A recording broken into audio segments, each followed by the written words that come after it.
In just 6 weeks, the 2010s will be over, the same decade that gave us Skyrim, God of War, and The Witcher 3. And soon enough we'll be onto the 20s and into a new era of gaming. For me personally, this is the first decade where each year I've been invested in games and have bought new ones. And it's also my favourite. So in this video I'm going to count down my favourite game from each year, from 2010 all the way up to 2019. So without further ado, here's the list. Before even starting to script this video, I knew this would be the hardest year for me to do. It has my favourite Call of Duty, my favourite Halo, my second favourite Assassin's Creed, one of my favourite Sonic games, and the criminally underrated Toy Story 3, which is actually a pretty good game. But even with all those great games, it's between two other games, those being Mario Galaxy 2 and Red Dead Redemption. Now, I love everything in both of these games. In both games I love the soundtracks, the world, the level design. But for me, Mario Galaxy 2 has to take 2010, and that's purely because I've got more nostalgia for it. And otherwise, if I was talking about their qualities as a game alone, then I could never choose. And I've chosen this purely because I only ever played Red Dead 2 or 3 years after its release, and I'm still very nostalgic for it. I just don't have the same memories I do as Mario Galaxy 2. Mario Galaxy 2 is maybe the best platformer I've ever played. Maybe. The level design is incredible, the new additions are memorable, and the soundtrack is perfect, being one of the best I've heard in a game to this day, and something I listen to on a regular basis. Mario Galaxy 2 is charming to no end, and it's one of the best games I've ever played. 2011 isn't as hard for me as 2010. I have a lot of games that I love this year. LA Noire, Sonic Generations, Saints Row 3, well I don't love Saints Row 3, it's pretty okay. That's the way I put it. But I do also love Uncharted 3, which is criminally overhated, but my favourite game from 2011 has to be Assassin's Creed Revelations. It was the first game I was truly hyped for, and while many game series don't know when to end the story, Ubisoft did with Revelations, which is shocking now, but back then it surprised nobody. It was another great Ubisoft game, another great Assassin's Creed game. And that was something in 2011 that wasn't novel or weird, it was just how things kinda went. And for that, Assassin's Creed Revelations ends up being a great game.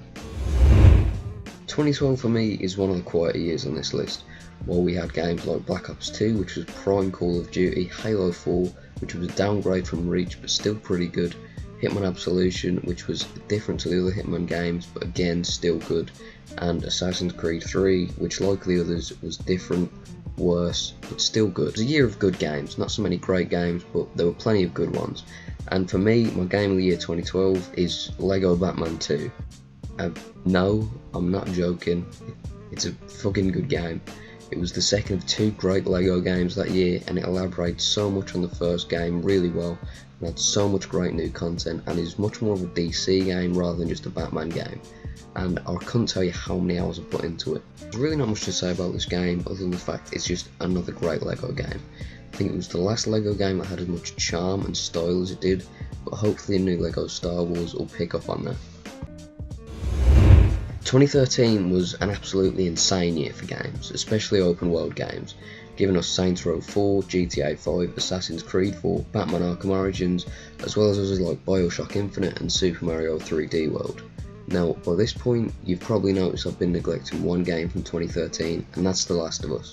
And the reason I've left it till now is because that's my favourite game from this year, and it's one of my favourites of all time. Now, I could easily say the exact same for Assassin's Creed 4 or GTA 5, having put over 70 days into GTA 5 over 3 different consoles.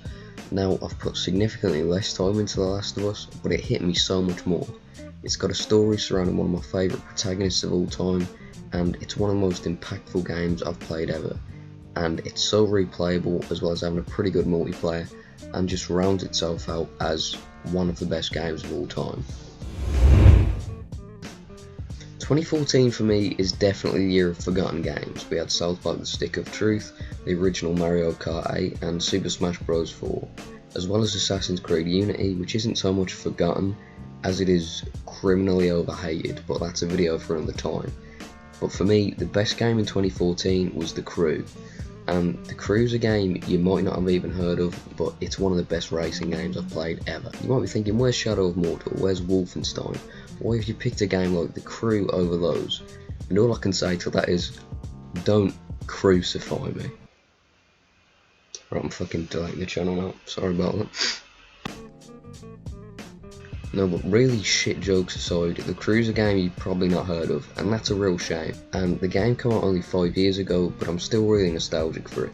Me and one of my friends put so much time into The Crew, we'd talk about it all through the school day and play it as soon as we got home. And that's because there's so much content in this game that's just great. There's so many real cars and customization options for those cars, as well as a pretty good story with some great set pieces, and what I'd call Ubisoft's best non-Assassin's Creed map. The Crew is a great racing game and a great game generally. You can pick this game up super cheap nowadays, so if you haven't played it, I'd definitely recommend it. Out of all the other games that came out in 2015, to me, none compared to The Witcher 3. I didn't play The Witcher 3 when it came out in 2015, I would have been spending all my time playing Star Wars Battlefront, Arkham Knight or Assassin's Creed Syndicate. I only played The Witcher 3 in the midst of the Assassin's Creed Origins hype, where just about everyone was comparing the two. One day I picked it up on sale and I had no idea how much I'd enjoy it. The Witcher 3 is by far the best RPG I've ever played. The characters are great and so is the story, having so many choices in there that genuinely impact the story but still feel like things that Geralt would do, as well as so much side content, and the side content in The Witcher 3 is so good. I fucked my GCSEs just so I could get all the Gwent cards, and I don't regret it. I don't, I swear. On top of all of that, there's 2 huge DLCs that I still have to play.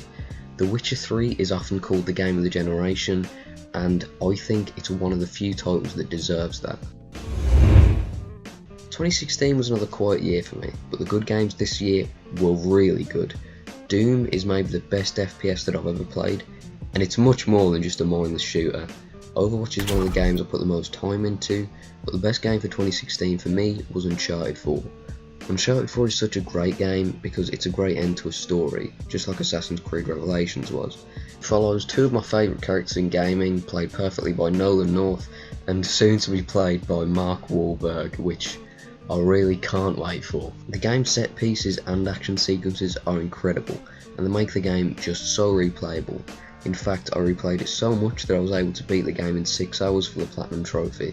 It's such a well-paced game in both gameplay and story, and it's another Naughty Dog masterpiece.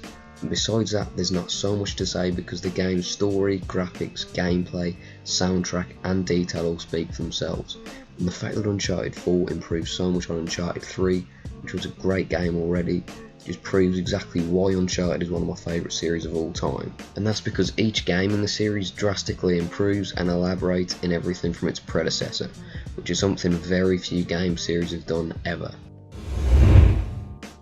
What a year 2017 was. We got Persona 5, Horizon Zero Dawn, Mario Odyssey and Breath of the Wild. Any of those games would be Game of the Year in just about any other year. But there's 3 that stick out as the best for me, those being Assassin's Creed Origins, Sonic Mania and Cuphead. Assassin's Creed Origins was one of the most hyped games for me ever. I'd been hyped for it ever since the first Empire leaks back in 2016, and it introduced me to a great community around the game. Yeah, I know, a community around Assassin's Creed that wasn't toxic as fuck is an odd concept, but it did happen. Sonic Mania was the first great Sonic game we'd had since 2011, and would be my favourite were it not for Unleashed, and Cuphead was one of my favourite 2D platformers of all time. It was just generally very satisfying to beat. If I had to pick one, it'd be Origins. It revived my favourite series of all time with one of its best characters, and as things stand right now, might be the last great Assassin's Creed game.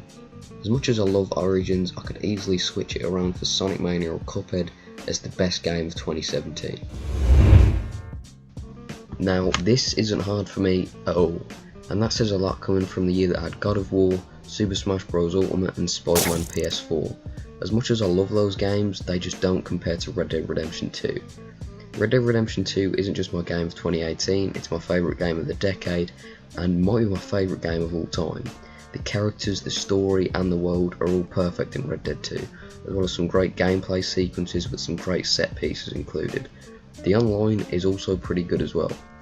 I knew Red Dead 2 would be my favourite game of 2018 before the year even started because of how much I love the first game and how much I love Rockstar. and they somehow managed to meet my hype, making one of the best games of all time. And I want to save a lot of this for another video I'm making on Red Dead 2 right now. The final year of the 2010s was something of a quiet one for me. Control hit earlier this year and is unfortunately probably going to be forgotten by the time 2020 comes around, and that's a shame because the game itself was pretty good. And the same could be said for Days Gone, but people have seemingly already forgotten that game ever existed. Besides that, we had Crash Team Racing and Mario Maker 2, which were both great, as well as so many other games I need to get around to playing. And I'm sure they're all great. And by these I'm talking about Death Stranding, Sekiro, Modern Warfare and Resident Evil 2. Death Stranding and Sekiro both look like really good competitors for Game of the Year, but as I said, I haven't played them. Once I have in a few months, I'll drop a comment saying what I thought of them and if either of them were Game of the Year. Right now though, my favourite game of 2019 was Kingdom Hearts 3. Kingdom Hearts 3 is a game I never expected to enjoy so much. The combat is great for a Kingdom Hearts game, the worlds are all just as good, and so is the fan service to the fans of the films included in the game.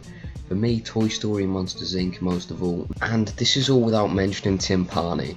It's a great game that right now I feel no issue with calling my Game of the Year. So those are my picks for the best games of the 2010s, and if you want to drop yours in the comments, I'll read them and I'll tell you what I thought. I hope you enjoyed this video, and I'll see you all next time.